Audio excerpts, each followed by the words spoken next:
Mr Sims. Thank you, Mr President. I seek leave to make a brief explanation before addressing a question on the topic of ministerial cars to the Treasurer. Leave is granted. Mr Sims. It's been reported that the state government will be replacing their ageing Holdens in the government's ministerial fleet with luxury Genesis G80 cars worth just shy of $85,000.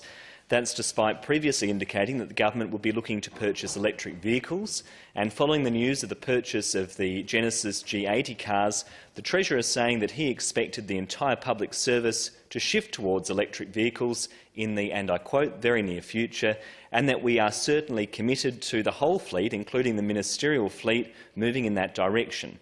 The government state that they knocked back electric vehicle options at this time because they were deemed, again I quote, to be too expensive. However, there are electric cars available in Australia for far less than $85,000. My question to the Minister is, what is the justification for purchasing luxury non-electric vehicles to replace older cars in the government's ministerial fleet, particularly when they cost about $25,000 more than the cars that they're replacing? And is the government's opposition to electric vehicles in their own fleet connected with their electric car tax? The Treasurer has the call. Well, the answer to the last part of the question is no. Mr President, with great respect to the media coverage of this particular story, I do want to place some facts on the table.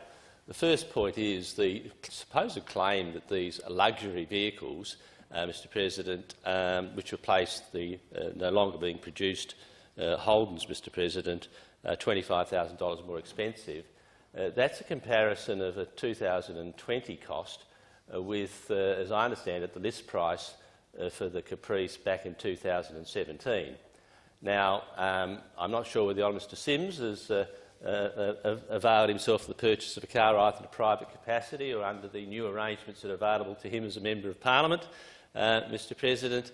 But surprise, surprise, car costs have actually increased in the last 4 years. And should the Caprice have still been produced in 2021, it would have been significantly more expensive than the $1,000 cost that was being quoted in that media article.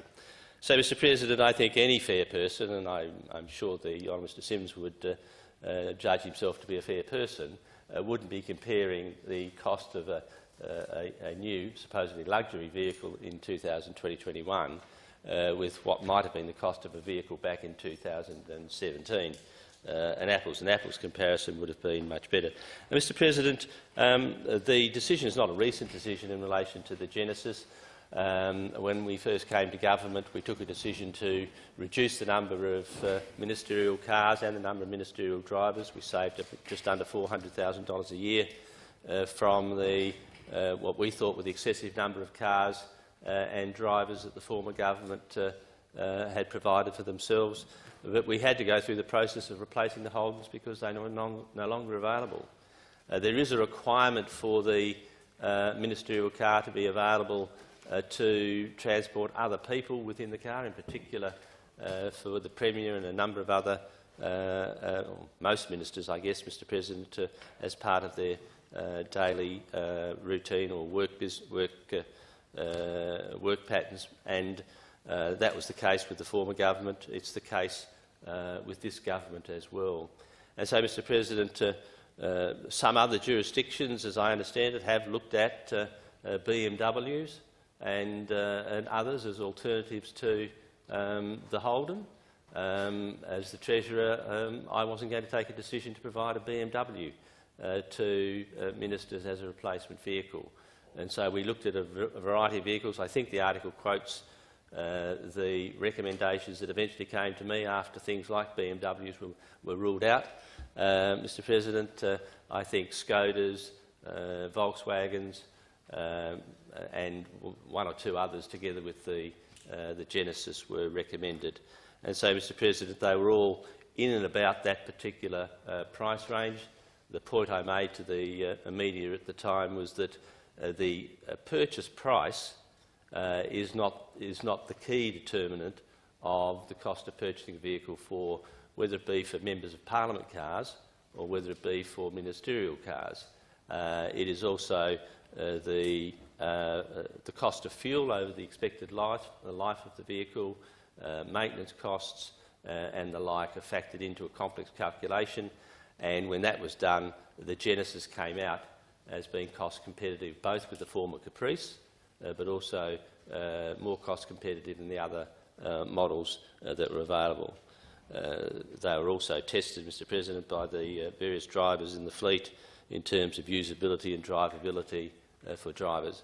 I do note that there are a small number of cars in the ministerial fleet which are provided to members who live in country electorates, which are more expensive again in terms of being, I think, Prados. I think the Honourable Mr Maher might have a vehicle of that description as well from the opposition. Former Minister Whetstone, I think Minister Van Holst-Pellekaan, for example, had Prados in terms of people who live in country electorates and have to do a lot of country driving in terms of the use of the vehicle, and they are more expensive again. So they might be described as even more luxury vehicles, perhaps, Mr President, and in terms of their fuel costs and the like as well. But, Mr President, that was the background to it. It certainly wasn't in relation to the electric vehicle tax. The government's position on the whole fleet, Mr President, which is a much bigger number of car purchases, much more significant, is that the advice we've received from industry stakeholders is that by probably around about 2025-26, the purchase price of electric vehicles will be cost competitive with non-electric vehicles, and it'll be at that stage, we believe, that not only will large numbers of people in the private sector, but it'll be clearly advantageous in the public sector for the government fleet to be able to move completely to the electric vehicles. Now, as that price becomes more competitive, the number of electric vehicles in the fleet will be able to increase in terms of its number. The Honourable Mr Sims is a supplementary. Supplementary, thank you, and I thank the honourable member for his response, most illuminating. But I'd like to know, Mr President, whether it is true that only 9 of the current ministerial fleet are in fact electric. Treasurer. No, I don't believe any of the ministerial fleet are electric at all. It may well be. I'm prepared to have a long discussion with the Honourable Mr Sims if he likes about cars, Mr President. What I know about cars is what I'm advised, as opposed to any inbuilt knowledge about cars. But I suspect he's talking about the total state fleet as opposed to ministerial fleet. And there's been an answer to a question provided to the former, I think the Honourable Mr Parnell in the past in relation to the whole state fleet. And that's a much bigger group of cars than whatever it is, 20 or so that are in the ministerial fleet. And I can assure you that the state fleet is not all Genesis vehicles, because they don't require to carry passengers and the like. Mr President, I'm happy to talk to the honourable member about the MP's car scheme as well, if that's of any interest to him as well.